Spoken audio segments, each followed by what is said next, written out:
pentzuleok! Belarriak prest? Hasiko da bidaia. Hau da, hau podcasta. Ezkidetza eta askatasuna uinetan zabaltzen dituen ahotsa.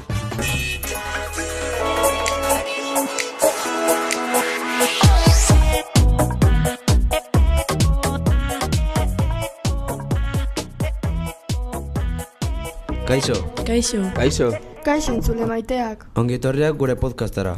Gu Argia Merina, Naroa Zabaleta, Martin Diaz eta Goia dut gara. Hau podcastaren aurkezleak eta askatasunako bat batxirgoko ikasleak.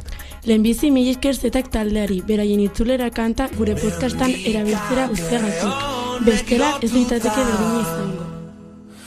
Zure zauria nirea da, ta kantu hau biona.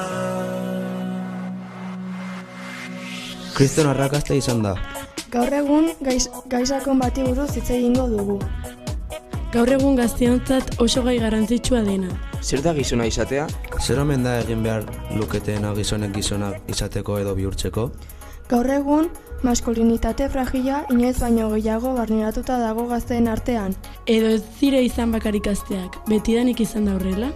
Galdera guzti hauek gure podcastean erantzuko ditugu. Bizitza osoko maskulinitatea eskoliburu ikusezin moduko bat da, eta mutilei esaten dien olakoak izan behar duten besteek onar ditzaten. Bai, ados nago, betidanik arau ikusezin bat izan da gure gizartean. Azken finean, zure konportaera eta janskera kontuan hartuko bazenitu benetako gizona eta gizartean onartu izango zinateke? Bai, eta ere bai, kirola gustoko izan behar duzu, futbola batez ere. Zuen ustez, maskulinitatea eta gizonen arau ikusezinak zer ikusia duten matxismoarekin?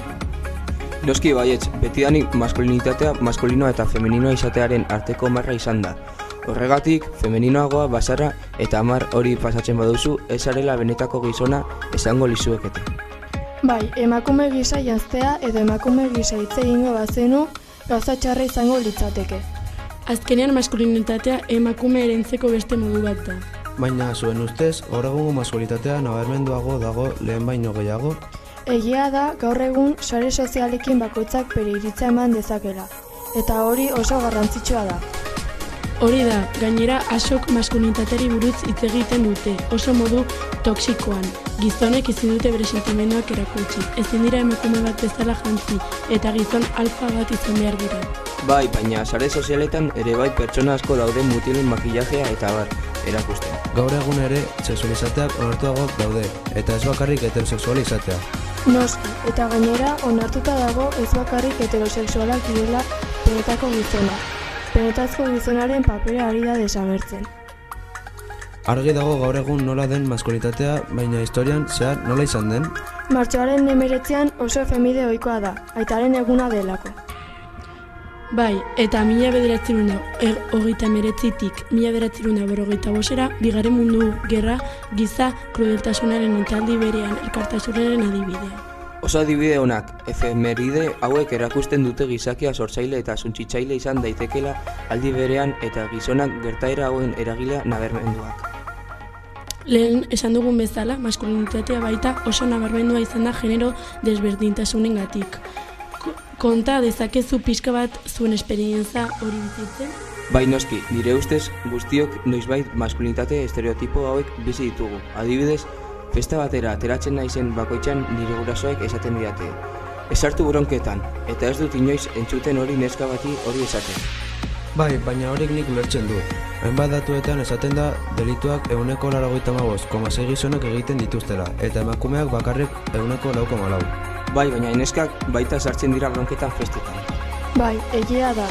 Zuen argudioak oso onak dira, baina zuek ezagutzen dituzte gaur egun edo historian zehar maskulinitate referentak direnak. Nik Sagermaduriaga ezagutzen dut, gaur egungo gizonekoen erronka eta identitateak sarritan jartzen ditu maila gainean. Baita Iso eta Kezmen, ere.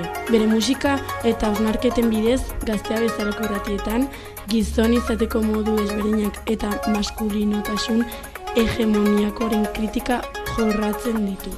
Gaur egungo oso referente onak dira. Gainera, haien hainbat albiste irakurri ditugu gai hauek jorratzen dituztenak. Berria egunkarian maskulinitatea eredu berriak. Deitzen den aldizkari bat aurkitu dut.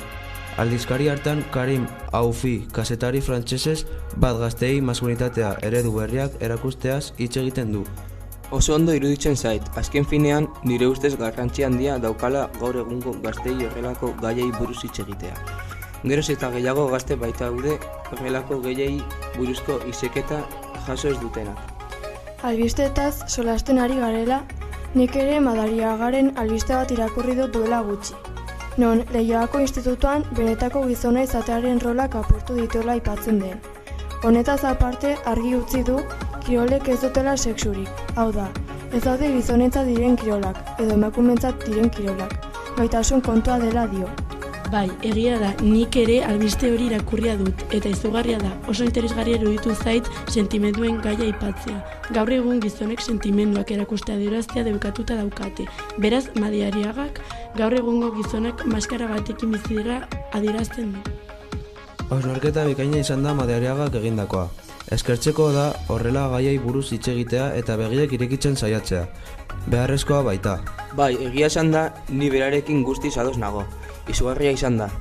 Gai honi buruz gehiago eztabaidatu beharko genukola uste dut. Geroz eta okerrago doa eta. Gainera, gizon batzuk mugatuak ikusten dira beraiek maite dituzten gauzak egitera. Argi dago erronka bat daukagula aurretik eta guztiok zerbait egitera animatu beharko ginezake. Oso estalita dagoen gaia da, geroz eta garrantzia gehiago hartzen ari dena. Hortxe dago gakoa. Noski zerbait egin behar dugula.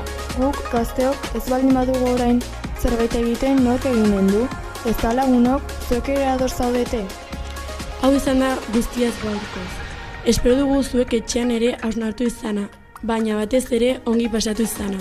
Mila esker zuen arretagatik. Hurrengora arte. Agur.